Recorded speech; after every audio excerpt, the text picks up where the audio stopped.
ایران کے army general Qasim سلیمانی عراق میں ایک امریکی ڈرون حملے میں مارے گئے۔ قاسم سلیمانی کون تھے؟ عراق میں وہ کیا کر رہے تھے؟ ان کے ساتھ ہلاک ہونے والے لوگ کون تھے؟ یہ سب باتیں آج کی اس ویڈیو میں ہم آپ کو بتائیں گے، تو چلیے شروع کرتے ہیں۔ قاسم سلیمانی ایرانی فوج میں میجر جنرل تھے۔ وہ 1998 سے ایرانی ریولوشنری گارڈز کے ذیلی ادارے قدس فورس کے کمانڈر تھے۔ اس ڈویژن کا کام غیر ملکی اور خفیہ آپریشن سر انجام دینا ہے۔ سلیمانی نے اپنے کیریئر کا آغاز ایران عراق جنگ کے دوران کیا۔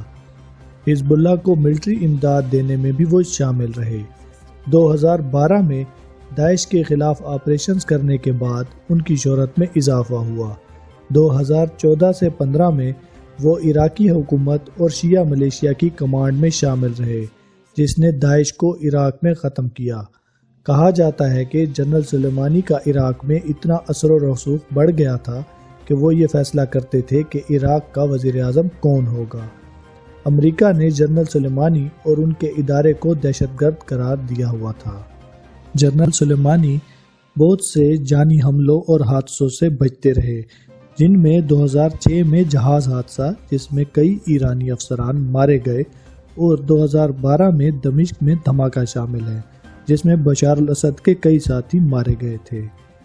3 جنوری 2020 کو جنرل قاسم سلیمانی کے قافلے کو امریکی ڈرونز نے تب نشانہ بنایا جب وہ بغداد ایئرپورٹ سے نکل رہے تھے۔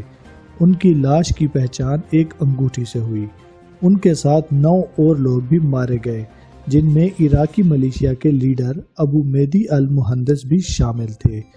امریکی حکومت کے مطابق یہ حملہ اپنے دفاع میں کیا گیا، کیونکہ جنرل سلیمانی امریکی فوجیوں پر حملے کا منصوبہ بنا رہے تھے۔ اس حملے کی منظوری صدر ٹرمپ نے دی، جس میں کانگریس کی منظوری شامل نہیں تھی۔ اس حملے کے نتیجے میں امریکہ ایران حالات کافی خراب ہو چکے ہیں۔ ایران کے سپریم لیڈر نے جنرل سلیمانی کے قتل کے بدلہ لینے کا اعلان کیا ہے۔ کہا جا رہا ہے کہ امریکہ کے اس اقدام نے دونوں ملکوں کو جنگ کے دہانے پر لا کھڑا کیا ہے۔ امریکہ ایران کشیدگی اور اس طرح کی دوسری خبروں اور تبصروں کے لیے دیکھتے رہیے انفو نامہ۔ اگلی ویڈیو تک کے لیے اجازت۔ اللہ حافظ۔